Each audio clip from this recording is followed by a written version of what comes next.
नमस्कार साथियों, मैं सीमा गुप्ता आज आप सभी के बीच एक अत्यंत ही महत्वपूर्ण निबंध से संबंधित टॉपिक महिला सशक्तिकरण पर आप सभी के बीच निबंध को लेकर आई हूँ, जिसको संगीता मौर्य द्वारा लिखा गया है।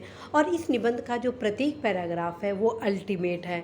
तो आइए जानते हैं महिला सशक्तिकरण पर यदि निबंध आए तो निबंध की शुरुआत कैसे करें, निबंध के मुख्य भाग को आप कैसे लिखें, निबंध की जो महत्वपूर्ण पैराग्राफ होते हैं जैसे चुनौतियाँ, समाधान, आपके सुझाव और निष्कर्ष, उसको कैसे लिखा जाए, इस निबंध के माध्यम से आप सभी को मैं बताने वाली हूँ। साथियों, जैसा कि आप सभी अवगत हैं कि मेरे द्वारा आप ही सभी द्वारा उपलब्ध कराए गए निबंध के क्रम में आप सभी को आत्मनिर्भर बनाने से संबंधित गुण सिखाया जा रहा है, अर्थात इसे राइटिंग स्किल को डेवलप किया जा रहा है कि कैसे आप अपने निबंध में अधिकतम अंक प्राप्त करने के मार्ग को प्रशस्त करते हैं। ठीक है, तो आइए पढ़ते हैं इस निबंध को, जो कि काफ़ी अल्टीमेट निबंध है और यह निबंध अधिकतम अंक प्राप्त करने की क्षमता को भी प्राप्त कर रहा है।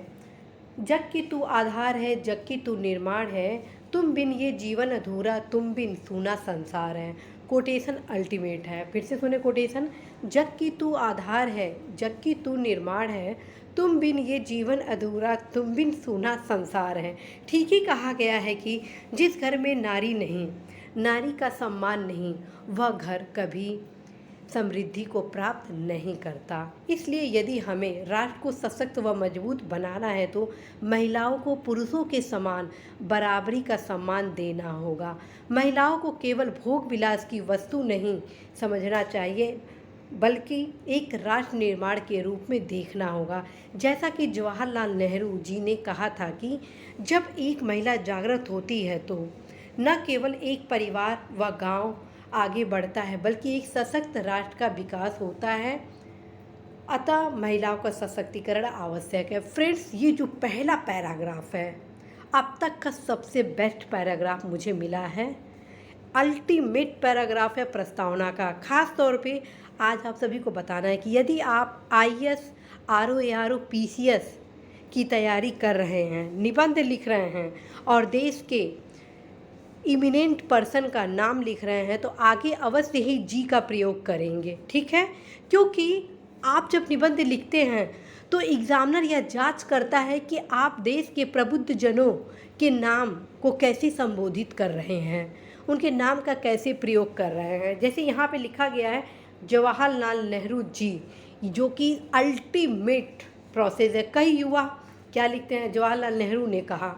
अरे भाई, जवाहरलाल नेहरू हमारे देश के प्रथम प्रधानमंत्री रहे हैं, इमिनेंट पर्सन में आते हैं। इसी प्रकार से जो अन्य हमारे प्रबुद्ध जन हैं भारतीय, उनके नाम के आगे आप सभी अवश्य ही जी शब्द का प्रयोग करेंगे, क्योंकि आप सभी की जब कॉपियों की जांच की जाती है तो आपको शासन प्रशासन के एक प्रबुद्ध अधिकारियों के रूप में देखा जाता है कि आप किसी के लिए क्या विचार रख रहे हैं।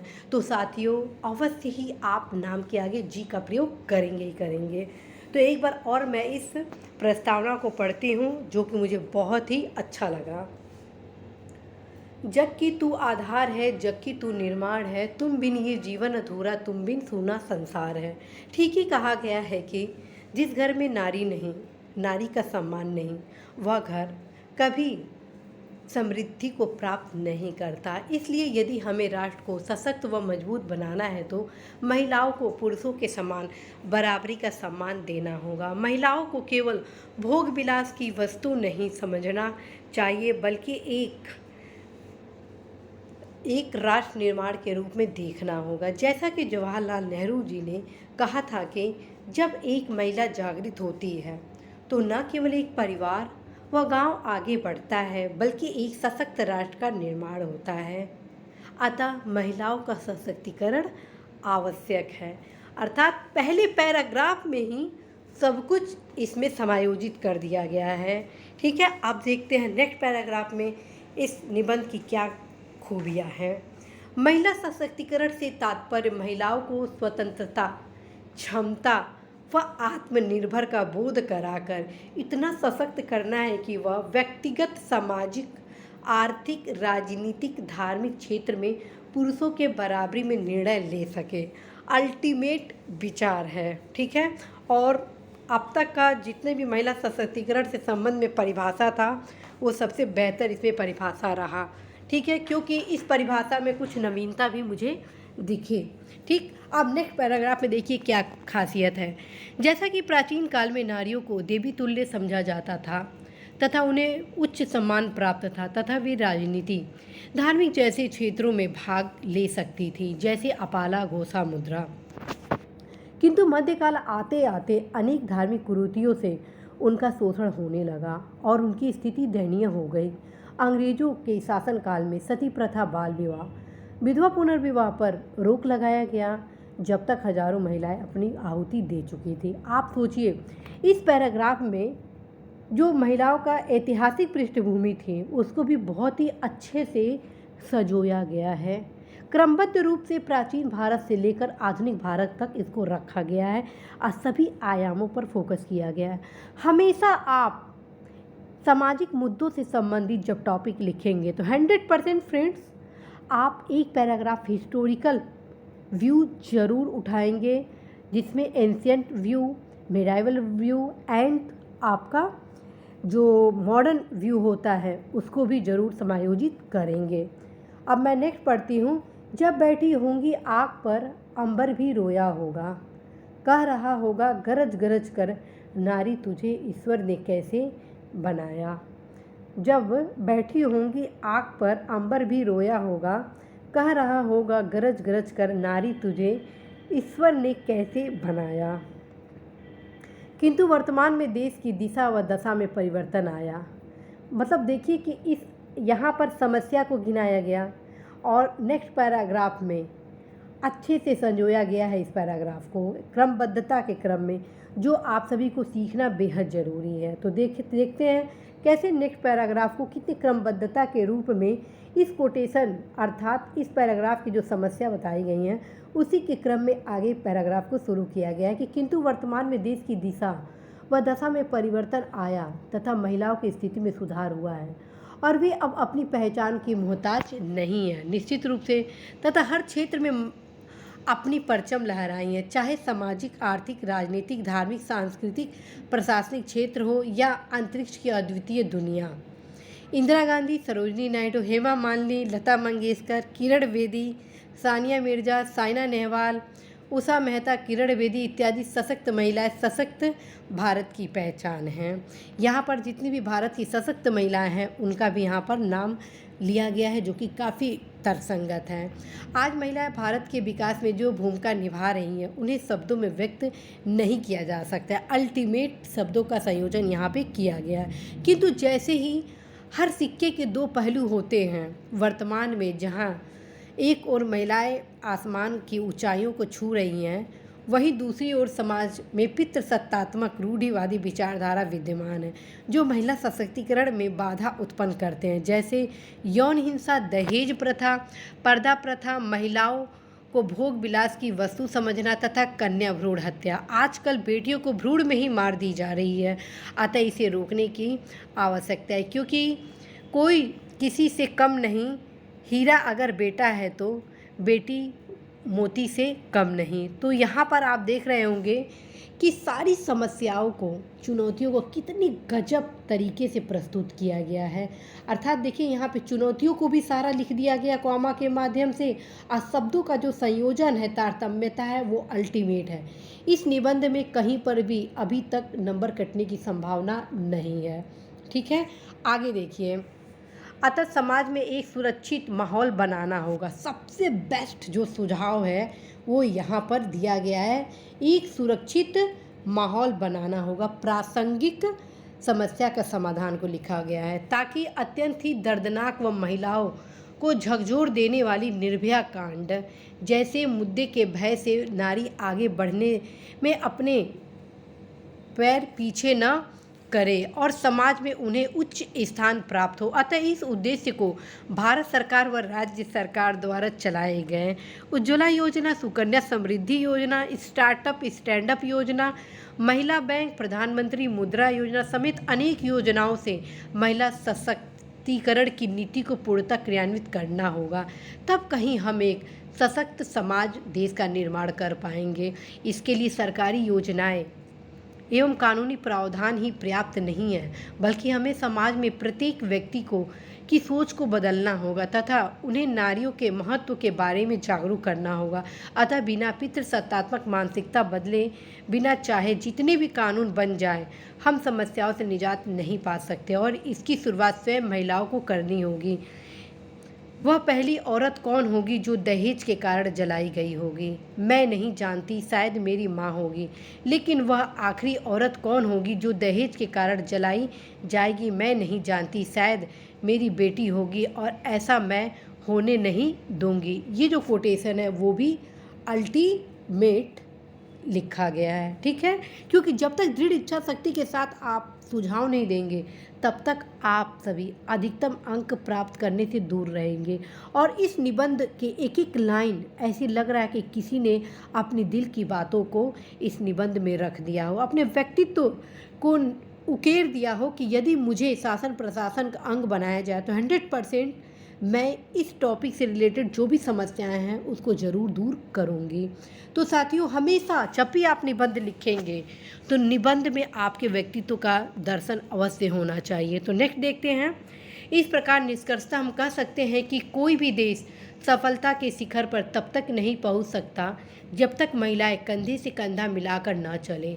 वर्तमान में महिलाएं अपने लक्ष्य को पाने में उन्मुख हैं और वह दिन दूर नहीं जब अनुच्छेद 14 की समानता के अधिकार को प्राप्त कर सच्चे अर्थों में लोकतंत्र की स्थापना की जाए तथा 21वीं सदी भारत की सदी कहलाए। नारी तू शक्ति है, कोई अब अगला या बेकार नहीं, जो विश्व की जननी है, किसी की मोहताज नहीं। तो साथियों, इस निबंध का जो संपन्नता किया गया है वो भी अल्टीमेट है। अर्थात यहाँ पे स्पष्ट रूप से एक भाव भी प्रस्तुत इस निबंध में किया गया है कि वह दिन जरूर आएगा। अब मैं हमेशा कहती हूँ कि निष्कर्ष हमेशा आपका पॉजिटिव होना चाहिए। ऐसा लगे कि हाँ, आप कॉन्फिडेंट हैं कि यदि आपको संबंधित टॉपिक से संबंधित कोई समस्या दी जाए तो उस समस्या का आप निराकरण कर सकते हैं। और निबंध का जो समापन किया गया है कि इस प्रकार निष्कर्षतः यह कह सकते हैं कि कोई भी देश सफलता के शिखर पर तब तक नहीं पहुंच सकता है जब तक महिलाएं कंधे से कंधा मिलाकर न चले, ठीक है। वर्तमान में महिलाएं अपने लक्ष्य को पाने में उन्मुख हैं और वह दिन दूर नहीं जब अनुच्छेद 14 के समानता के अधिकार को प्राप्त कर सच्चे अर्थों में लोकतंत्र की स्थापना की जाए तथा 21वीं सदी भारत की सदी कहलाए। तो इसका जो निष्कर्ष है वो भी अल्टीमेट है। तो एक बार और देखते हैं, इस निबंध को पढ़ते हैं, देखते हैं कि इस निबंध में क्या क्या खासियत है, जिसे मैं आप सभी को लगातार पढ़कर सुना रही हूँ ताकि आप सभी अवश्य ही संगीता मौर्य द्वारा लिखित इस निबंध से एक लिखने की कला को आप डेवलप कर सकें। जग की तू आधार है, जग की तू निर्माण है, तुम बिन ये जीवन अधूरा, तुम बिन सूना संसार है। ठीक ही कहा गया है कि जिस घर में नारी नहीं, नारी का सम्मान नहीं, वह घर कभी समृद्धि को प्राप्त नहीं करता। इसलिए यदि हमें राष्ट्र को सशक्त व मजबूत बनाना है तो महिलाओं को पुरुषों के समान बराबरी का सम्मान देना होगा। महिलाओं को केवल भोग विलास की वस्तु नहीं समझना चाहिए, बल्कि एक राष्ट्र निर्माण के रूप में देखना होगा। जैसा कि जवाहरलाल नेहरू जी ने कहा था कि जब एक महिला जागृत होती है तो न केवल एक परिवार व गांव आगे बढ़ता है बल्कि एक सशक्त राष्ट्र का विकास होता है। अतः महिलाओं का सशक्तिकरण आवश्यक है। महिला सशक्तिकरण से तात्पर्य महिलाओं को स्वतंत्रता, क्षमता व आत्मनिर्भर का बोध कराकर इतना सशक्त करना कि वह व्यक्तिगत, सामाजिक, आर्थिक, राजनीतिक, धार्मिक क्षेत्र में पुरुषों की बराबरी में निर्णय ले सके। जैसा कि प्राचीन काल में नारियों को देवी तुल्य समझा जाता था तथा उन्हें उच्च सम्मान प्राप्त था तथा वे राजनीति, धार्मिक जैसे क्षेत्रों में भाग ले सकती थी, जैसे अपाला घोषा मुद्रा। किंतु मध्यकाल आते आते अनेक धार्मिक कुरीतियों से उनका शोषण होने लगा और उनकी स्थिति दयनीय हो गई। अंग्रेजों के शासनकाल में सती प्रथा, बाल विवाह, विधवा पुनर्विवाह पर रोक लगाया गया। तब तक हजारों महिलाएं अपनी आहुति दे चुकी थीं। जब बैठी होंगी आग पर, अंबर भी रोया होगा, कह रहा होगा गरज गरज कर, नारी तुझे ईश्वर ने कैसे बनाया होगा। किंतु वर्तमान में देश की दिशा व दशा में परिवर्तन आया तथा महिलाओं की स्थिति में सुधार हुआ है और वे अब अपनी पहचान की मोहताज नहीं है तथा हर क्षेत्र में अपनी परचम लहराई हैं, चाहे सामाजिक, आर्थिक, राजनीतिक, धार्मिक, सांस्कृतिक, प्रशासनिक क्षेत्र हो या अंतरिक्ष की अद्वितीय दुनिया। इंदिरा गांधी, सरोजिनी नायडू, हेमा मालिनी, लता मंगेशकर, किरण बेदी, सानिया मिर्जा, साइना नेहवाल, उषा मेहता, किरण बेदी इत्यादि सशक्त महिलाएं सशक्त भारत की पहचान है। आज महिलाएं भारत के विकास में जो भूमिका निभा रही हैं उन्हें शब्दों में व्यक्त नहीं किया जा सकता है, किंतु जैसे कि हर सिक्के के दो पहलू होते हैं, वर्तमान में जहां एक ओर महिलाएं आसमान की ऊंचाइयों को छू रही हैं, वहीं दूसरी ओर समाज में पितृसत्तात्मक रूढ़िवादी विचारधारा विद्यमान है जो महिला सशक्तिकरण में बाधा उत्पन्न करते हैं, जैसे यौन हिंसा, दहेज प्रथा, पर्दा प्रथा, महिलाओं को भोग विलास की वस्तु समझना तथा कन्या भ्रूण हत्या। आजकल बेटियों को भ्रूण में ही मार दी जा रही है, अतः इसे रोकने की आवश्यकता है, क्योंकि कोई किसी से कम नहीं। हीरा अगर बेटा है तो बेटी मोती से कम नहीं। अतः समाज में एक सुरक्षित माहौल बनाना होगा ताकि अत्यंत ही दर्दनाक व महिलाओं को झकझोर देने वाली निर्भया कांड जैसे मुद्दे के भय से नारी आगे बढ़ने में अपने पैर पीछे न कर ले और समाज में उन्हें उच्च स्थान प्राप्त हो। अतः इस उद्देश्य को भारत सरकार व राज्य सरकार द्वारा चलाए गए उज्ज्वला योजना, सुकन्या समृद्धि योजना, स्टार्टअप स्टैंडअप योजना, महिला बैंक, प्रधानमंत्री योजना समेत अनेक योजनाओं से महिला सशक्तिकरण की नीति को पूर्णतः क्रियान्वित करना होगा। तब कहीं हम एक सशक्त समाज व देश का निर्माण कर पाएंगे। इसके लिए सरकारी योजनाएं एवं कानूनी प्रावधान ही पर्याप्त नहीं है, बल्कि हमें समाज में प्रत्येक व्यक्ति की सोच को बदलना होगा तथा उन्हें नारियों के महत्व के बारे में जागरूक करना होगा। अतः बिना पितृसत्तात्मक मानसिकता बदले, बिना चाहे जितने भी कानून बन जाए, हम समस्याओं से निजात नहीं पा सकते और इसकी शुरुआत स्वयं महिलाओं को करनी होगी। वह पहली औरत कौन होगी जो दहेज के कारण जलाई गई होगी? मैं नहीं जानती। शायद मेरी माँ होगी, लेकिन वह आखिरी औरत कौन होगी जो दहेज के कारण जलाई जाएगी? मैं नहीं जानती। शायद मेरी बेटी होगी और ऐसा मैं होने नहीं दूंगी। अर्थात इस कोटेशन में एक दृढ़ इच्छा शक्ति के साथ बयां किया गया है कि मैं अब कोई भी गलत काम होने नहीं दूंगी। इस प्रकार निष्कर्षतः हम कह सकते हैं कि कोई भी देश सफलता के शिखर पर तब तक नहीं पहुंच सकता है जब तक महिलाएं कंधे से कंधा मिलाकर न चलें। वर्तमान में महिलाएं अपने लक्ष्य को पाने में उन्मुख हैं और वह दिन दूर नहीं जब अनुच्छेद 14 के समानता के अधिकार को प्राप्त कर सच्चे अर्थों में लोकतंत्र की स्थापना की जाए तथा 21वीं सदी भारत की सदी कहलाए। नारी तू शक्ति है, कोई अबला या बेकार नहीं, तू विश्व की जननी है, किसी की मोहताज नहीं। तो इस प्रकार से इस निबंध को संपन्न किया गया। तो फ्रेंड्स, इस निबंध के माध्यम से आप देखे होंगे कि प्रत्येक पैराग्राफ संगीता मौर्य द्वारा अल्टीमेट लिखा गया है। मैं बहुत ही प्रसन्न हूँ कि इस निबंध में वे समस्त मुख्य भाग को सम्मिलित किया गया है जो कि होना चाहिए। एक आदर्श निबंध की पूर्ण परिभाषा के रूप में मुझे यह निबंध आप सभी के बीच लाने में बेहद ही प्रसन्नता है कि आप सभी इस निबंध से बहुत कुछ सीखेंगे। तो साथियों, आशा है, विश्वास है कि अवश्य ही इस निबंध को कम से कम 2 से 3 बार आप ज़रूर पढ़ेंगे।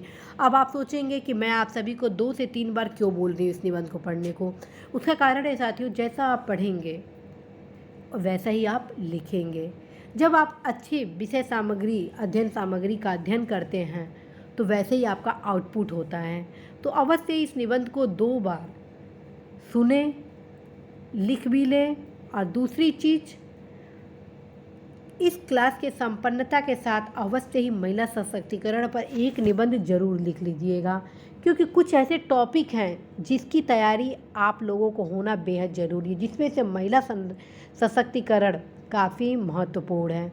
महिला सशक्तिकरण, शिक्षा हुआ, पर्यावरण संरक्षण, ये 3 ऐसे टॉपिक हैं जिसका अभ्यास होना बेहद ज़रूरी है। तो साथियों, इसी आशा, संदेश, विश्वास के साथ मैं सीमा गुप्ता आज आप सभी से विदा लेती हूँ कि निश्चित रूप से आप सभी ऐसी राइटिंग स्किल डेवलप से रिलेटेड जितनी भी मेरी क्लासेज आ रहे हैं उसको आप अवश्य अटेंड करेंगे और जिस हिसाब से आप सभी को मार्गदर्शन दिया जा रहा है उसको आप ज़रूर फॉलो करेंगे। फ्रेंड्स, आप सभी को यह भी अवगत कराना है कि आप सभी निबंध में कहाँ कहाँ पर और समस्याएं फेस कर रहे हैं वो ज़रूर बताएं।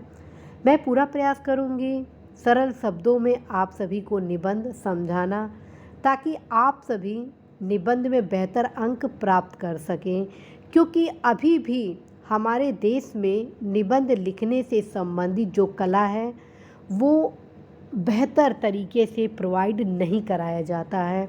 और चूँकि आप सभी देश के प्रेस्टीजियस सर्विस के लिए एसए की तैयारी कर रहे हैं, जिसके क्रम में मेरा उद्देश्य होगा कि आप सभी को निबंध से संबंधित वे समस्त कारक उपलब्ध कराना, जिससे आप मैक्सिमम अंक निबंध में प्राप्त कर सके। तो आप सभी को कहाँ कहाँ दिक्कतें हो रही हैं निबंध में ज़रूर बताएंगे। फ्रेंड्स, आप सभी को यह भी अवगत कराना है कि प्रत्येक रविवार को पूरा प्रयास होता है 11 बजे आप सभी के बीच लाइव आने को, ताकि आप सभी निबंध से संबंधित और तमाम अपने परीक्षाओं से संबंधित प्रश्नों को पूछें और वहीं पर तत्काल समाधान करने का प्रयास किया जाए। तो आप अवश्य ही लाइव क्लासेस से भी जुड़ा करें। तो साथ ही इसी आशा संदेश विश्वास के साथ मैं सीमा गुप्ता आप सभी को ढेरों शुभकामनाएं देती हूँ। ऑल द बेस्ट भी बोलती हूँ कि निश्चित रूप से आप सभी अपने लक्ष्य में सफल होंगे। Once again all the best.